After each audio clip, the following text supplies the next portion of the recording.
I think a track like Paparazzi is maybe the most obvious example of the fact that she's dealing with fame or dealing with what she thinks fame is, and yet using fame to her advantage as well. That's, I think, what the, let's say, genius of this project of Lady Gaga has been, is the ability to sell records with catchy pop melodies, whilst also even working out for herself as an artist what it's all about. What is this fame thing all about?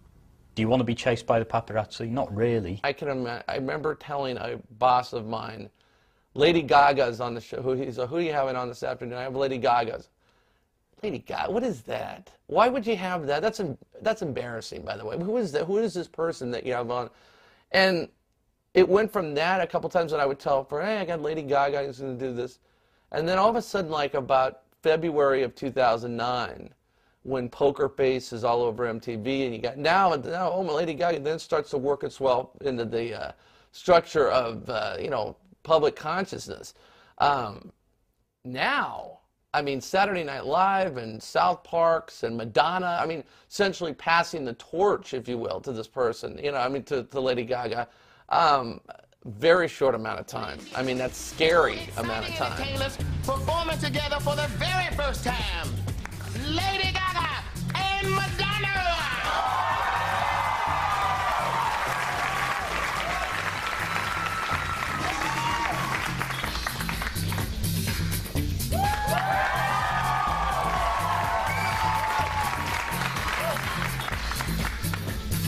Watch me work. What's wrong, Madonna? Can't get into the groove. I get mine.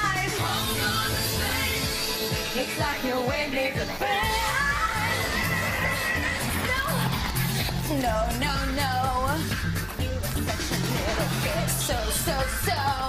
What the hell is a disco stick? I think you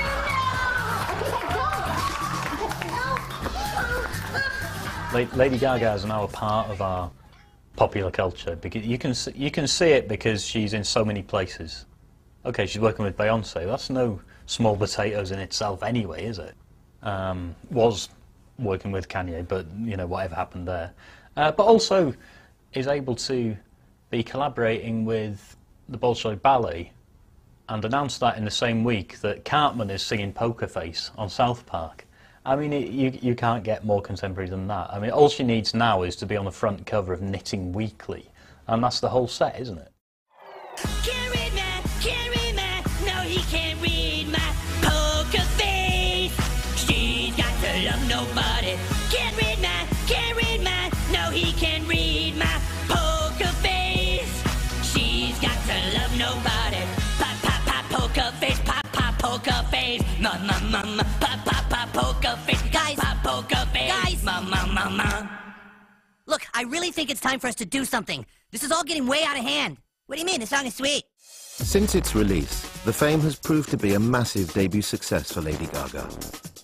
Having established herself as a star, her sights are set on achieving the iconic status reserved for only the most notable artists, in a time when true superstars seem few and far between. I was just talking to a friend of mine and I said, wow, where are the icons? It's like, where are they? Where have they gone, you know? Somebody wake them up. You know, we should be building new ones. What's everybody doing? You know, and then she came. Ta-da! Here's one. She totally got it. I think she's absolutely bringing back a kind of stardom that we haven't seen in some time. She is a global pop icon at this point. In a very short amount of time, she's become that. Yet at the same time, I think that the issue that some people have with her has to do with her use of shock and her use of, you know, the provocative in her work. Because for some people, that negates the talent itself. I think she's an extraordinarily talented performer. She plays beautifully. I think she was maybe even going to go to Juilliard when she was much younger and so on. So she clearly has talent, not only as a musician, also as a vocalist. But for a lot of people, that talent is obscured by the costumes. It's obscured, you know, by the campiness and the over-the-topness of everything that she does. So as she continues to develop her stardom, it's going to be interesting to see how she strikes that balance between the extroverted aspects of her work and then those introverted aspects. We're back with the extraordinary Lady Gaga. Are those braces? What are you wearing? Is that like a... Listen, It's you're... an orbit. Yeah, it's fantastic. And you know what? It's great to have your personal space. No one can really... I tried to kiss you. It's hard to get to you like that. It's a barrier. It's a good... Giant Gaga barrier. It's a Gaga barrier. It's a good idea. People like to think of her as wearing, you know, like Kermit the Frog outfits and being so out there. And is she always coked up? Does she have any idea what's happening? But she's a businesswoman. And she's kind of using all these references and using them to her gain. And so everything is totally strategic. Nothing happens without her okay or without, you know, getting her stamp of approval. And so she's really the mastermind of this entire empire now. And so I think it's kind of wise, though, too, because she comes off as kind of coy and coquettish, oftentimes in interviews. But, you know, no one should be fooled. She knows exactly what she's doing. On the back of her initial release and to underline the success of The Fame, the album was re-released in November 2009 with an additional CD of 8 extra tracks known as The Fame Monster.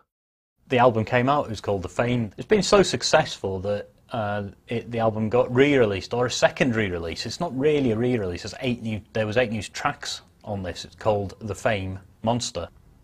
Now, you can read that as being that The Fame has, you know, been a monstrous kind of fame in the sense that it's got everywhere. It's huge, you know, it's kind of all over the world, you know, roaring in its glory.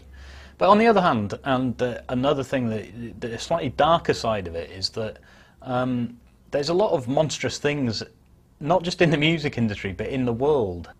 And Gaga developed a kind of relationship with Marilyn Manson that explored some of these, you know, dustier, spidery corners of